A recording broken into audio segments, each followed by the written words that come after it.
जगत गुरु तत्वदर्शी संत रामपाल जी महाराज के मंगल प्रवचन। यानी जन्म मृत्यु, स्वर्ग गया, फिर पृथ्वी पर, फिर स्वर्ग गया, फिर पृथ्वी पर, फिर नरक गया। ये आगे देखो 295 पृष्ठ पे, यहाँ कमाल हो जाएगा। फिर कहाँ गया? मंदिर नगर में साल्य का ब्राह्मण की पत्नी से भारद्वाज नामक पुत्र हुआ। भारद्वाज के शरीर ने छोड़कर महावीर भगवान का जीव कहाँ गया? पर्याय ने छोड़कर महेंद्र स्वर्ग में देव हुआ। महेंद्र स्वर्ग से फिर कहाँ गया? इतर निगोद में एक सागर की आयु वाला निगोदिया जीव हुआ। निगोद से निकलकर श्री महावीर भगवान का जीव कहाँ गया? अब देखो अनेकों भाव धारण किए जो इस प्रकार है। 1000 आक वृक्ष के भाव, 80,000 सीप के भाव, 20,000 नीम के भाव वृक्ष के भाव, 90,000 बार केली वृक्ष के भाव, 3,000 बार चंदन वृक्ष के भाव, 5 करोड़ बार कनेर वृक्ष के पेड़ों के शरीर, और 60,000 बार वैश्या के शरीर, 5 करोड़ बार शिकारी के जीवन, और 20 करोड़ बार हाथी बना, 60 करोड़ बार गधा बना, और 30 करोड़ बार कुत्ता, 60 करोड़ बार नपुंसक, 20 करोड़ बार स्त्री, 90 लाख बार धोबी, और 8 करोड़ बार घोड़ा, 20 करोड़ बार बिल्ली, और 8 लाख बार गर्भपात से मरण, और केवल 80 लाख बार देव प्रयाग को प्राप्त हुआ। ये है रियल जन्म मरण का चक्र, बिल्कुल सत्य है। कब तक? जब तक उस अल्लाह अकबर की सत साधना इस दास से प्राप्त नहीं होगी, तो ऐसे जन्म मृत्यु सबकी होगी।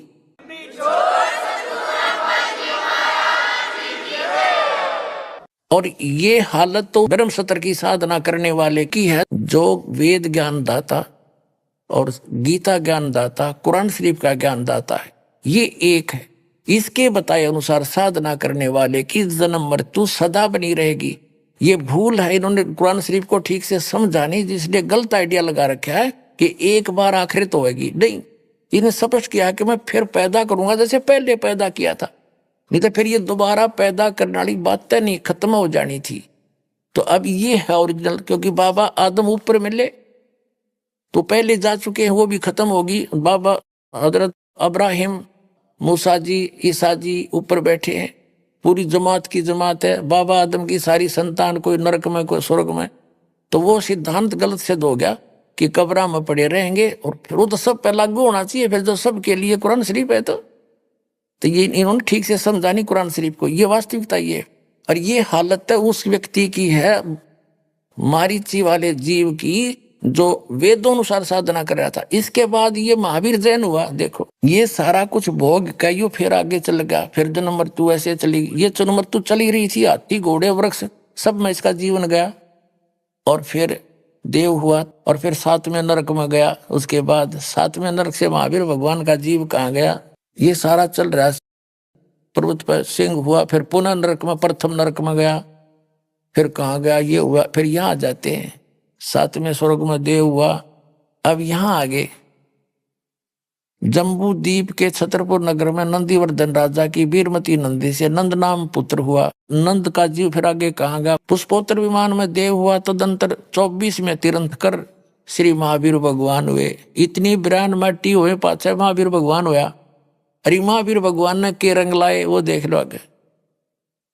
श्री महावीर भगवान हुआ, और श्री महावीर भगवान के जीव ने कितने पाखंड मत चलाए? उत्तर है 363 पाखंड मत चलाए। ले काट गया रोगी वो। अब देखो जो वर्तमान के जितने जैनी भाई हैं, इन पाखंड मत के आधार से, यानी महावीर जैन जी के द्वारा पाखंड मत चलाए गए 363 प्रकार के, उन पाखंड बकवादों के आधार से साधना कर रहे हैं। इनकी के दुर्गति होगी। ये तो एक दिन भी स्वर्ग में नहीं जा सकते। जो शास्त्र अनुकूल ऋषभ देव जी से नाम लेकर के वो पुण्यात्मा मारीची साधना कर रहा था, उसकी यह दुर्गति, वो कम से कम स्वर्ग तक तो घूम आया। और इस पाखंड मत के आधार से तो सीधे नरक में जाएंगे सारे के सारे। अब इससे दो बात सिद्ध होगी। एक तो जन्म मृत्यु ऐसे है, ये बिल्कुल सही विधान है, और इन मुसलमान भाइयों का कहना ये गलत है, और कुरान शरीफ से भी स्पष्ट हो गया, और हजरत मोहम्मद की जीवनी से स्पष्ट हो गया। वास्तविकता यही है कि जब तक पूर्ण परमात्मा सत्पुरुष की साधना, उस अल्लाह अकबर की सत साधना नहीं मिलेगी, तब तक जन्म मृत्यु सदा बनी रहेगी। ये कब्र के अंदर रहना, ये विधान बिल्कुल गलत है। ये कुरान शरीफ को नहीं समझ पाए। और उस सदा के लिए समाप्त कराने के लिए परमात्मा ने दया कर रखी है अपने सभी पुण्यात्माओं पर, क्योंकि उस परमात्मा के सभी बच्चे हैं। जीव हमारी जाति है, मानव धर्म हमारा, हिंदू मुस्लिम सिख ईसाई धर्म नहीं कोई नारा। हम सभी एक परमात्मा के बच्चे हैं, उस अल्लाह अकबर के बच्चे हैं। हम शैतान के लोक में रह रहे हैं, यहाँ बिरान माटी कर रखी सबकी। आज सब कुछ दिखाई देता, कल मृत्यु हो जाती है, कुछ भी साथ नहीं। ये धोखे में देकर और विवश करके रखा हुआ है। ये सारे काम जबरदस्ती करवाता है। हजरत मोहम्मद को इसने अपना ज्ञान जबरदस्ती पढ़ाया, जबरील देवता के माध्यम से डरा धमका कर। इसका विधान दिखाएंगे कभी समय आने पर। तो ये ऐसे ही कर रहा है। और वो पूर्ण परमात्मा स्वयं आता है, सह शरीर आता है, उसका नाम कबीर है, अल्लाह अकबर है, वो परमात्मा कबीर है। वो आकर के अपना सच्चा ज्ञान रूबरू आकर देता है। हम पहचान नहीं पाते क्योंकि हम गलत ज्ञान ग्रहण किए हुए थे। अब वो नहीं आए तो इस दास को भेज रहा कि अपना आत्माओं अपना कल्याण कराओ और मुक्ति पाओ। बोलो सतगुरुदेव।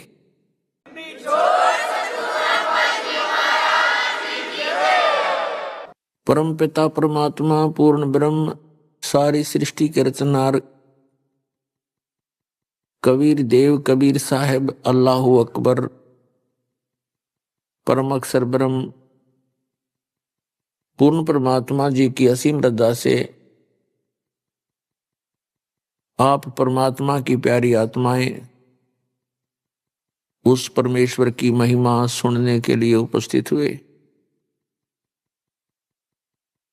धन भाग हैं आपके, धन हैं आपके माता पिता जिनसे आपका जन्म हुआ।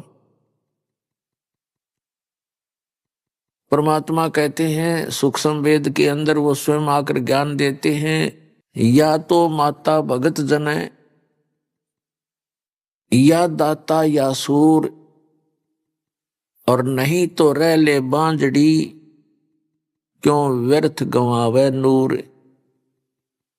परमात्मा ने कहा या तो माता भगत उत्पन्न करे, या कोई सूरवीर उत्पन्न करे, और या कोई दानवीर दानी उत्पन्न करे। अन्यथा इसके अतिरिक्त जो संतान हो, ऐसे स्वभाव की संतान नहीं है, तो इससे अच्छा तो बांझ रह ले, कोई उत्पन्न ना करे वो अच्छा। तो पुण्यात्माओं, आप उन माता पिता से जन्म है आपका जिन्होंने आपको भक्त जना, दानी जना और सूरवीर हो आप। क्योंकि इस दास को खूब पता है जो इस परमेश्वर के मार्ग को ग्रहण कर समाज के अंदर जी रहा है वो कितनी सूरवीरता से जी रहा है, किस किस प्रकार की उसने बाधाओं का सामना करना पड़ रहा है, फिर भी सबको चीरते हुए चल रहा है। तो आप के अंदर वो तीनों क्वालिटी हैं, इसलिए धन्य है आपके माता पिता जिनसे जन्म हुआ।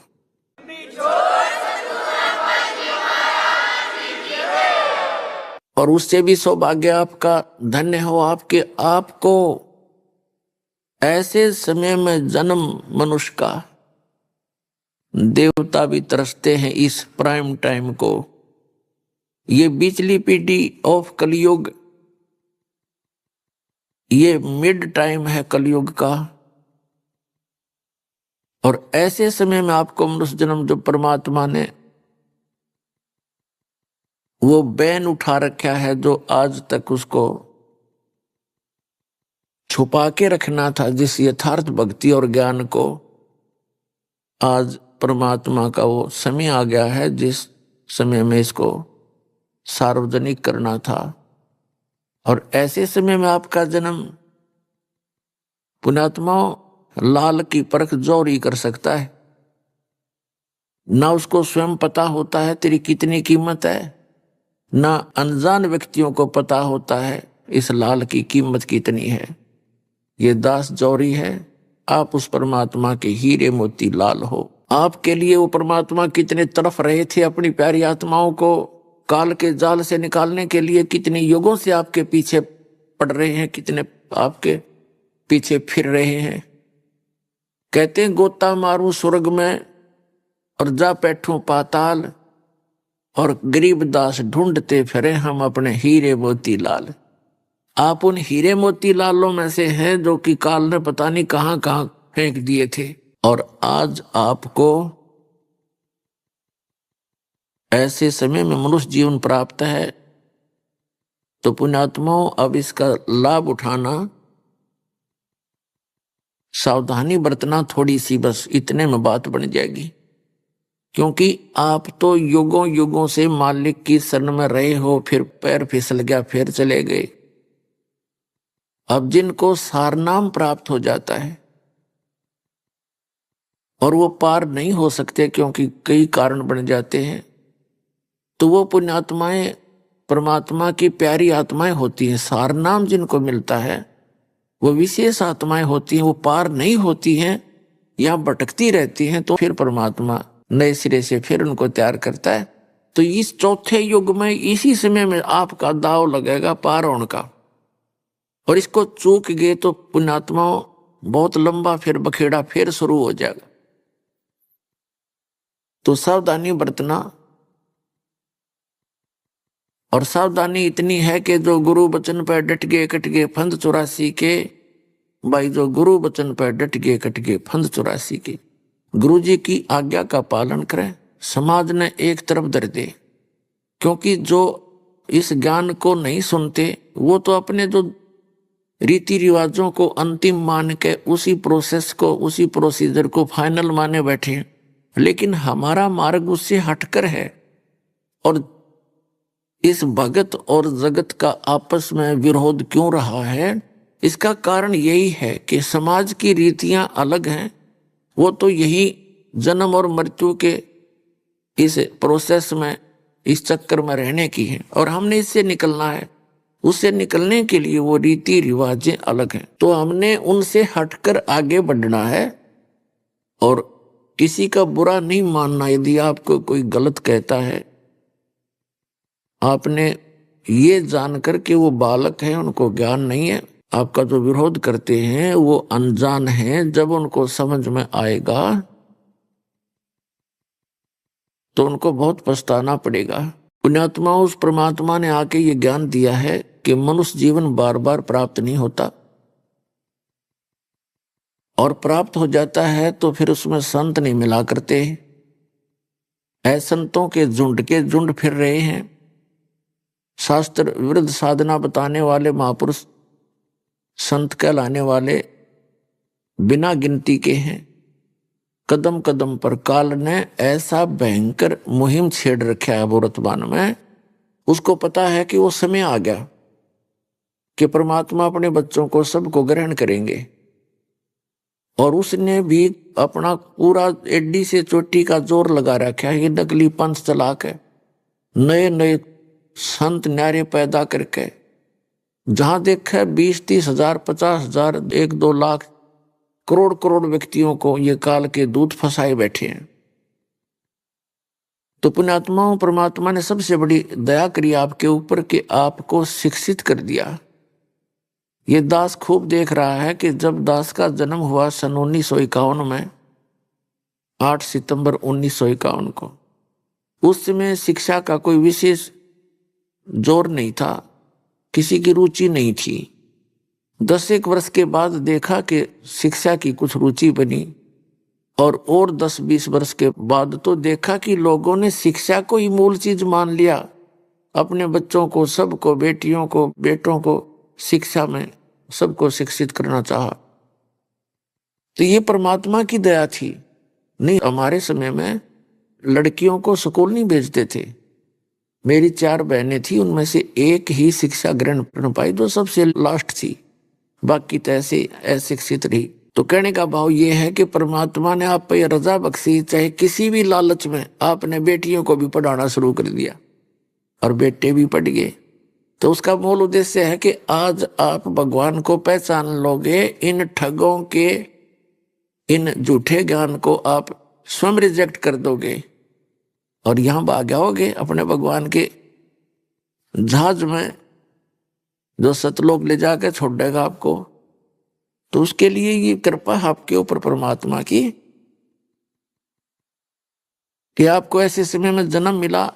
तो पुण्यात्माओं, दास ने जिस समय ये सत्संग शुरू किए थे और प्रोजेक्टर के माध्यम से पुस्तकें दिखानी प्रारंभ की,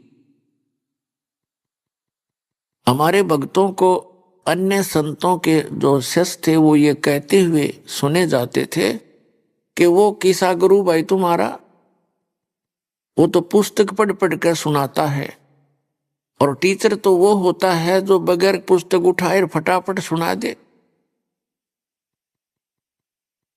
तो हमारे बच्चों के पास कोई जवाब नहीं था, भक्तों के पास। और उन्होंने मुझे भी ये कहने की चेष्टा की कि जी लोग चाहते हैं कि बगैर पुस्तक दिखाए सत्संग किया जाए। तो उन बच्चों की सलाह को मैं नहीं मान सकता था, क्योंकि दास को पता था कि अपनी अपनी कह गए इस दुनिया के माँ, अरबिंद साहेब की बंद की कहीं ठोर ठिकाना ना। अपनी अपनी तो दुनिया कह ही रहे हैं सभी संत, और सभी उन्हीं सदग्रंथों का हवाला देते हैं और अपना अपना ज्ञान भिन्न भिन्न बता रहे हैं, विधान अलग अलग बता रहे हैं। तो दास को पता था कि ऐसे ही बात बनेगी जब तक ये दास आपके रूबरू नहीं करेगा। जैसे वैसे कह दिया मैंने कि ब्रह्मा विष्णु महेश नासवान है, इनकी जन्म मृत्यु होती है और इनके माता पिता हैं, तो कोई नहीं मानना है, दूना विरोध हो जाता।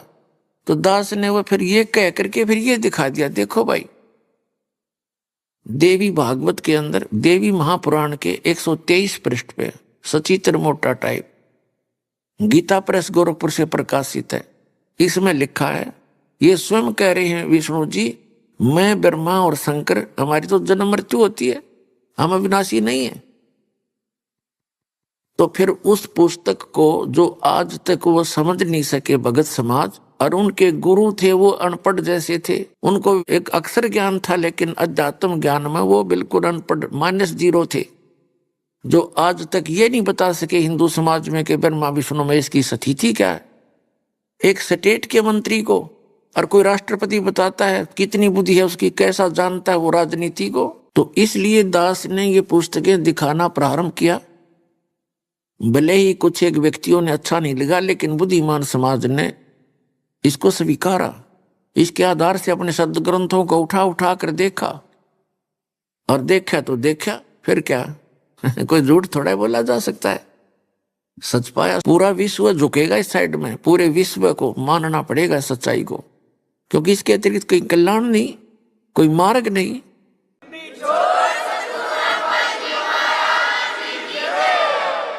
तो जो प्रसंग चल रहा है कि ये बीच वाला समय जो कलयुग का है, ये मोक्ष काल है, मोक्ष समय है, और इस समय में जो भी परमात्मा की शरण में आ जाएंगे, सतभक्ति करेंगे, उनका मोक्ष होगा, वो उस स्थान पर चले जाएंगे। श्रीमद् भगवद गीता अध्याय नंबर 15 के श्लोक नंबर 4 में कहा है कि तत्वदर्शी संत की प्राप्ति के उपरांत उस तत्व ज्ञान रूपी शस्त्र के द्वारा इस अज्ञान रूपी गुत्थी को काटकर, अर्थात तत्व ज्ञान से अध्यात्म ज्ञान को पूर्ण रूप से समझकर उसके पश्चात परमेश्वर के उस परम पद की खोज करनी चाहिए, जहां जाने के बाद साधक फिर लौटकर कभी संसार में नहीं आते। और वहां पर क्या स्थिति है, गीता अध्याय नंबर 7 के श्लोक नंबर 29 में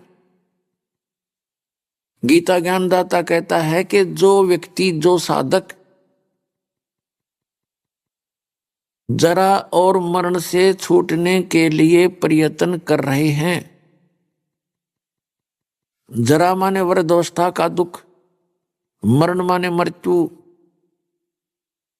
जो जरा और मरण से छूटने के लिए प्रयत्नशील हैं अर्थात भक्ति कर रहे हैं, वे तत्ब्रह्म से, संपूर्ण अध्यात्म ज्ञान से और सभी कर्मों से परिचित हैं।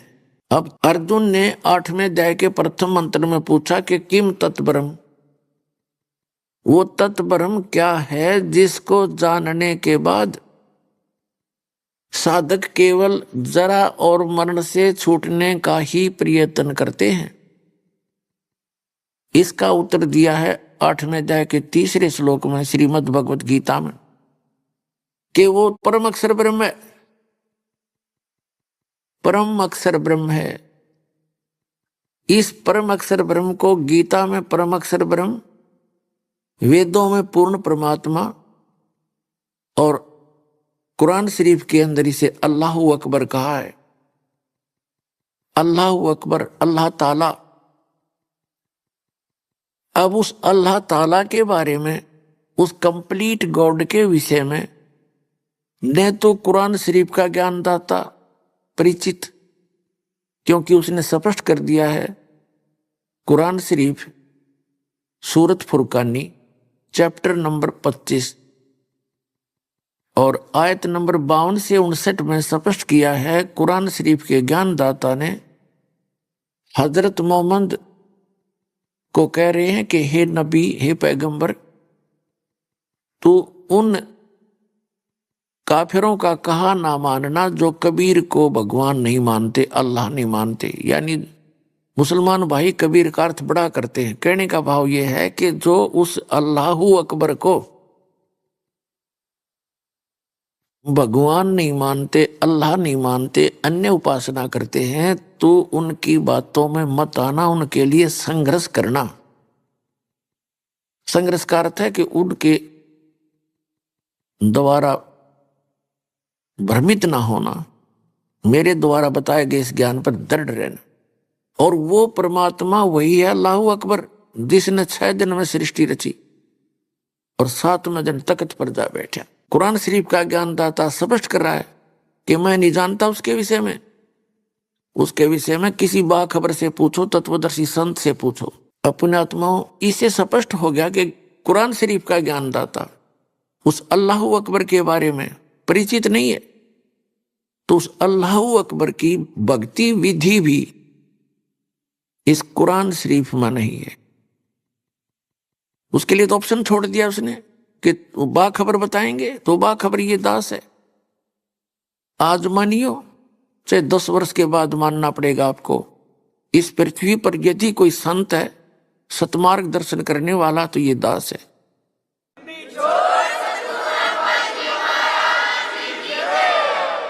वैसे तो अच्छी आत्मा सभी हैं, लेकिन वो सभी तत्व ज्ञानहीन है। उनके पास यथार्थ भक्ति विधि न यथार्थ ज्ञान है। इसी प्रकार गीता ज्ञानदाता 4थे अध्याय के 32वें श्लोक में कहता है कि अर्जुन, जो 25 से लेकर 30 श्लोक तक 4थे अध्याय के मैंने बताया कि कोई देवताओं की पूजा करता है, कोई केवल स्वाध्याय करता है, कोई तीक्ष्ण अहिंसावादी व्रत रखता है, जैसे मुंह पर पट्टी बांध कर नंगे पैरों घूमते हैं, या कोई आसन करते हैं, कोई देवताओं की पूजा करते हैं। ये अपनी अपनी साधना को पाप नाशक जानते हैं, लेकिन वो कंप्लीट ज्ञान नहीं है। 4थे अध्याय के गीता जी के 32वें श्लोक में कहा है कि वो इस प्रकार की वास्तविक यज्ञों की जानकारी, यज्ञ माने धार्मिक अनुष्ठान, धार्मिक अनुष्ठानों की जानकारी विस्तार के साथ ब्रह्मण मुखे यहां 4थे अध्याय के 32वें श्लोक में अनुवादकर्ताओं ने अल्पजता दिखाई है, क्योंकि उनकी बुद्धि काम नहीं कर रही थी, उनको पता ही नहीं था। यहां ब्रह्मण मुखे का अर्थ कर दिया वेद की वाणी में नहीं। ब्रह्मण का अर्थ वेद नहीं होता, राजा का अर्थ संविधान नहीं होता। ब्रह्म का अर्थ कोई वेद करता है वो महामूर्ख व्यक्ति है। ब्रह्म तो एक राजा है, भगवान, और वेद उसका विधान संविधान है। तो राजा का अर्थ संविधान नहीं किया जा सकता, ये अल्पजता है। तो इस ब्रह्मण का अर्थ 17वें अध्याय के 23वें श्लोक में इन्हीं अनुवादकर्ताओं ने सच्चिदानंद घन ब्रह्म कहा है। वो बिल्कुल सही है। ओम तत्सत इति निर्देश है ब्रह्मण तिर्विध समर्थ ब्राह्मणा तेन वेदा च यज्ञा विहिता पुरा। अब इसका क्या अर्थ है कि सच्चिदानंद घन ब्रह्म का, उस परम अक्षर ब्रह्म का तो 3 मंत्र का जाप है, ओम तत्सत। ओम तो ये सरपुरुष का, सरब्रह्म का, काल का। और तत् ये सांकेतिक है और सत भी सांकेतिक है, कोड वर्ड है ये कोड वर्ड इस दास के पास है, इस विश्व में किसी के पास नहीं, और ना ही कोई अधिकारी है इन कोड वर्डों को, इस मंत्र का दान करने का भी कोई अधिकारी नहीं है। और अनधिकारी के पास चाहे इसका ज्ञान भी हो, क्योंकि मुझ दास से सुनकर कोई बागी हो जावे, अपने आप जो ये मंत्र दान करने लग जावे संत बनकर, वो सबसे बड़ा दुश्मन होगा इस मानव समाज का, क्योंकि मिलता जुलता ज्ञान याद कर लेगा, यही मंत्र उसके पास है, तो वो डुप्लीकेट है, यानी वो पासपोर्ट डुप्लीकेट बना रहा है, वो महाअपराधी है उस भगवान के दरबार में, और 10-20 व्यक्तियों को 100-200 हजार को वो बर्बाद कर सकता है। तो आपने उससे भी सतर्क रहना है। तो कहने का भाव यह है कि यह ब्रह्म ने कहा सच्चिदानंद घन ब्रह्म है। तो हम चौथे अध्याय के 32वें श्लोक में फिर आते हैं कि इस प्रकार की धार्मिक अनुष्ठानों की जानकारी ब्रह्म ने मुखे, यानी सच्चिदानंद घन ब्रह्म ने जो अपने मुख कमल से बोला, उच्चारण किया, उस वाणी में विस्तार के साथ कही गई है, वो तत्व ज्ञान है। चौथे अध्याय के 34वें श्लोक में कहा कि अर्जुन उस तत्व ज्ञान को जो उस पूर्ण परमात्मा अल्लाहु अकबर ने स्वयं आकर के सशरीर आकर के बोला है, उसके मुख कमल से उच्चारित वाणी में जो वर्णित है वो तत्व ज्ञान है। उस तत्व ज्ञान को तत्वदर्शी संतों के पास जाकर समझ, उनको दंडवत प्रणाम करने से, कपट छोड़कर नम्रता पूर्वक प्रसन्न करने से वो तत्वदर्शी संत तुझे उस परमात्म तत्व का यानी तत्व ज्ञान का उपदेश करेंगे।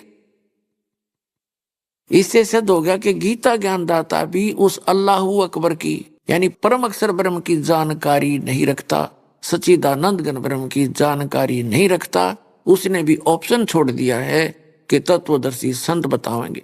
यदि इस गीता जी के अंदर वो ज्ञान होता तो एक अध्याय और लिख देते, 18 लिखे 19 हो जाते। इसी प्रकार कुरान शरीफ के अंदर जो आयत हैं, जो सूरत हैं, वो एक आधी और लिख देता, उसमें बता देता, उसमें पढ़ लो। वो है ही नहीं। यजुर्वेद अध्याय नंबर 40 के मंत्र नंबर 8 में एक अकायम शब्द है।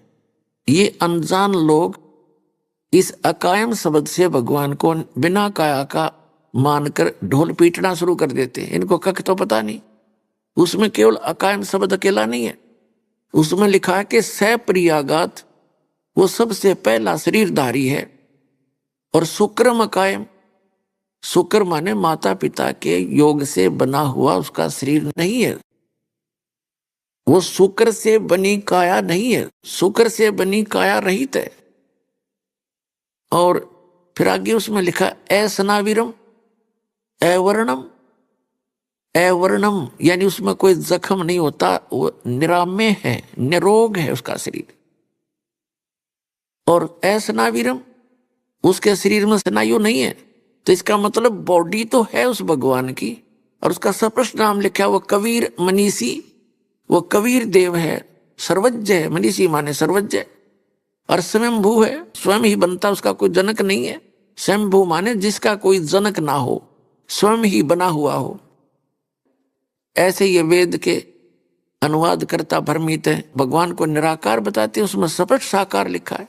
यजुर्वेद अध्याय नंबर 40 के मंत्र नंबर 8 को ये मुसलमान प्रवक्ता डॉक्टर जाकिर नायक जी भी कैसे अनुवाद करता है कि उसका जिस्म नहीं है, बॉडीलेस है भगवान, तो इन्हें खाक पता है। आगे 40वें अध्याय के मंत्र नंबर 9 का अनुवाद गलत करते हैं। ये संभूति का अर्थ है जो उत्पन्न होता है, असंभूति जो उत्पन्न नहीं होता है। इसका निष्कर्ष निकाला है। अभी आपने सुने संत रामपाल जी महाराज के मंगल प्रवचन।